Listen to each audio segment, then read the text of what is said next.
मुख्यमंत्री केजरीवाल ने कहा, पहला बयान सी अरविंद का है। सी अरविंद मनीष सिसोदिया के सचिव थे।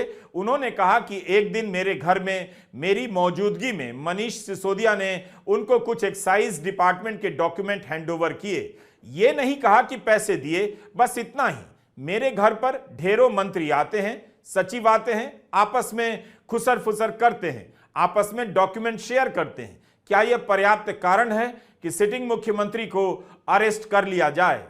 दूसरा बयान मागुंटा श्रीनिवासुलु रेड्डी का है, एमएसआर का। ये सांसद थे जगन रेड्डी की पार्टी से।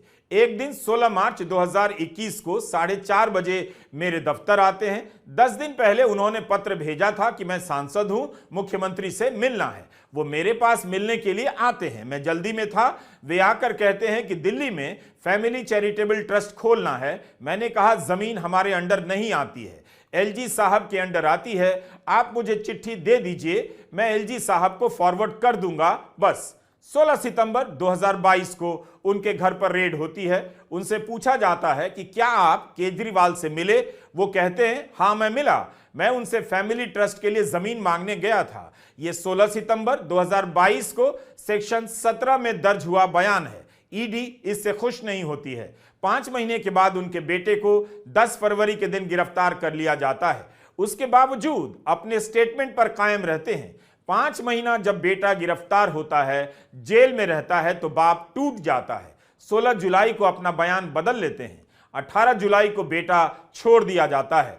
उसके बाद उनका कोई स्टेटमेंट नहीं होता। जैसे ही उन्होंने मेरे खिलाफ स्टेटमेंट दिया, बेटा भी छूट गया और स्टेटमेंट लेने भी बंद हो गए। और 3 अक्टूबर को उनका माफीनामा भी हो गया। मिशन पूरा हो गया। इसका मतलब ईडी को केवल और केवल मुझे फंसाना था।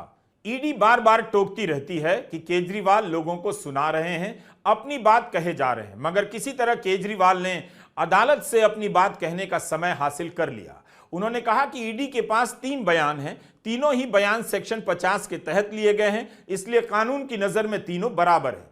तब फिर कोर्ट के सामने एक ही बयान को क्यों लाया गया? उन 2 बयानों को क्यों नहीं लाया गया जिसमें मेरे पक्ष में कहा गया है? जो केजरीवाल के खिलाफ स्टेटमेंट है, केवल वही लाया गया। कोर्ट के सामने तीनों बयान लाना चाहिए था ताकि कोर्ट तय करता सच्चाई क्या है। अब केजरीवाल राघव मगुंता के बयान की बात करते हुए कहते हैं कि 10 फरवरी को राघव गिरफ्तार होता है।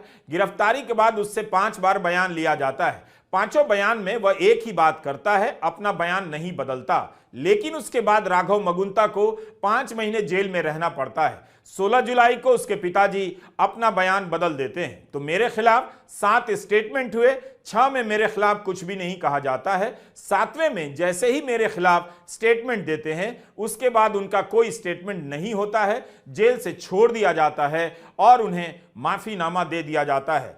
यह जो 6 स्टेटमेंट है, रिकॉर्ड पर नहीं लाया जाता है।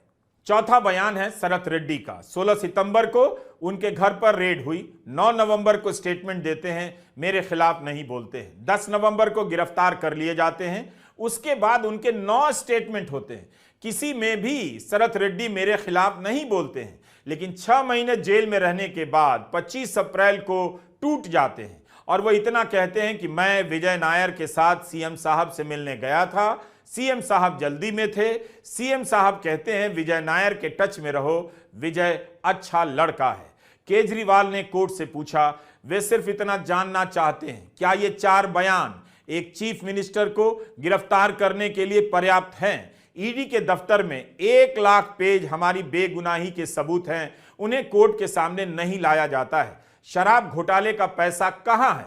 यह आरोप लगाया जा रहा है कि किसी साउथ ग्रुप ने शराब की नीति बनाने के लिए पैसे दिए, लेकिन जस्टिस संजीव खन्ना ने कहा है कि 100 करोड़ दिया गया है या नहीं, यह विवाद का विषय है, यानी साबित नहीं हुआ है। रिश्वत के सबूत नहीं है। असली शराब घोटाला यह है कि इसके बहाने आम आदमी पार्टी को बर्बाद किया जा रहा है।